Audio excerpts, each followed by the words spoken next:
Hi guys, so I was going to do a solstice video yesterday as the shortest day of the year and part of the pagan calendar. However, I found it a little bit depressive that it was the shortest and darkest day. So this is the day after the solstice and the first day towards spring getting longer.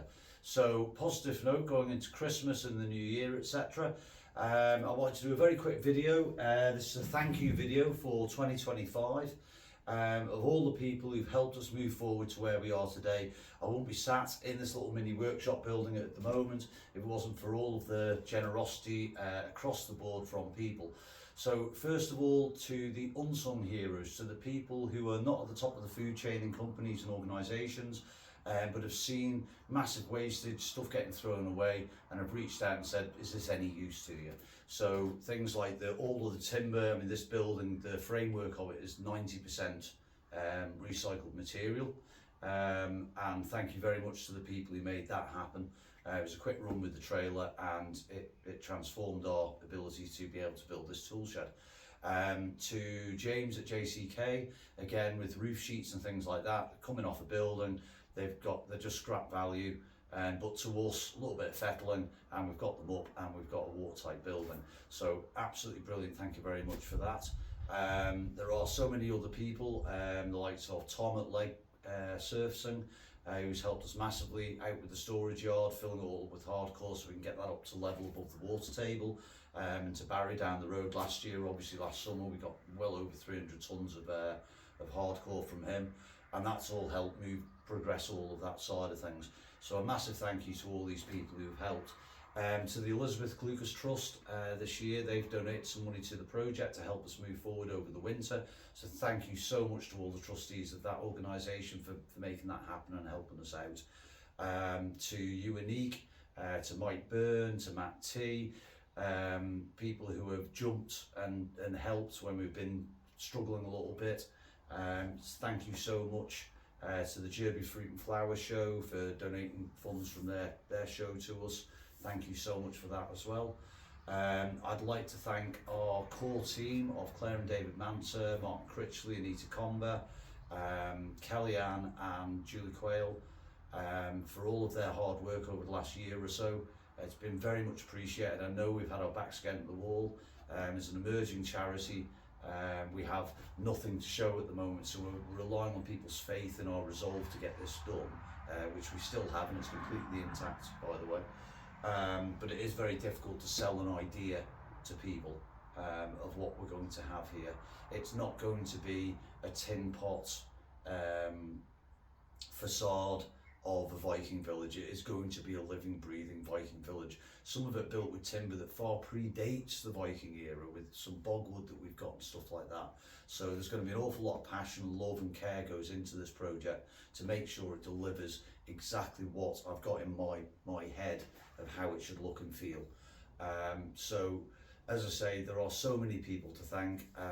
We've got Manx Lavender, who are always supportive. I'm going to be donating some more timber material to us and things like that in future. We've got businesses like Happy Dog, we've got JMT and Son, the joiners up at Derby.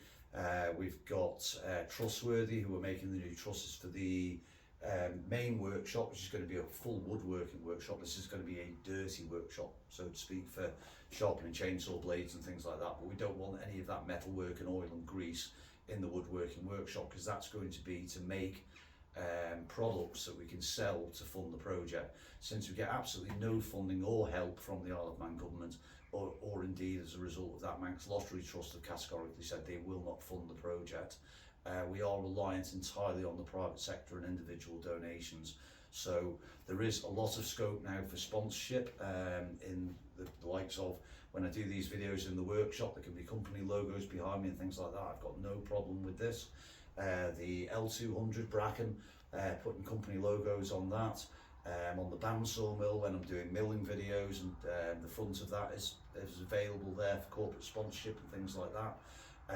And the whole car park sort of woodyard storage area is not part of the actual Viking settlement, so I don't mind sponsorship in this area.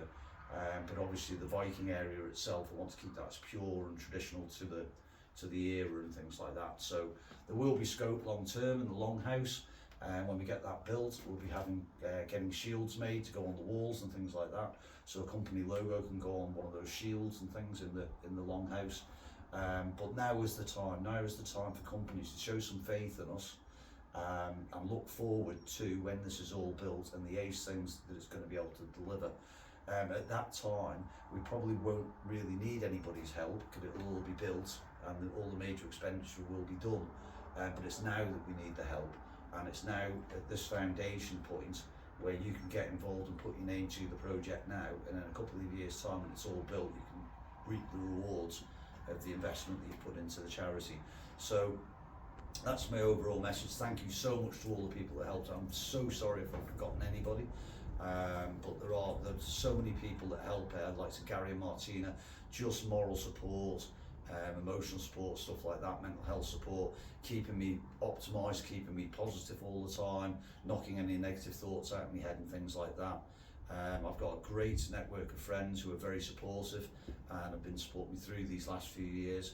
Obviously it's been a steep learning curve, everything that I'm doing, but as I say before, my resolve, my ambition to get this done remains undeterred, regardless of knockbacks that we get and things like that. So please do keep donating. Please do like, subscribe and share our videos, our content, subscribe to the channels, because we can use that then when we go to companies and go, well, we've got over our channels, we've got 2,000 or 3,000 followers. Your channel has only got 1,000 followers, so by promoting your business via our charity, you get a lot more exposure to your business. So oh yes, and sorry, the big one of the year, which really kick-started all of this year, was Euroforest. Thank you so much, guys. That delivery of timber, getting the bandsaw mill up and running with the help of Unique and Whiteburn, etc., was an absolute game changer. I really want to get that bandsaw mill modified so it runs so efficiently and it's a joy to use, and I can teach other people how to use it then, stuff like that. Build it its own shed so it's undercover and protected, and hopefully get some more timber in the future. Euroforest are doing great work on the Isle of Man. The plantations are terribly overgrown. They're long past their harvest date by a good over a decade, and that's why all of this damage has happened in these storms. Were they younger trees, they would have just bent with the wind and they would have been absolutely fine, but they're massively oversized now. They can't support the root base, and that's why they're all coming down. So they need to be taken down. All the plantations need to be renewed, replanted for the next generations to come. So Euroforest are doing great work over here, and with Mezeron, etc., doing all the shipping for them. You know, it's a great operation, so can't shout these guys out enough. So yeah, that's about it really. I'm going to be getting ready now for Christmas and New Year. I might get another video in before New Year, who knows, but until then, have a Merry Christmas and a Happy New Year, and I'll speak to you soon.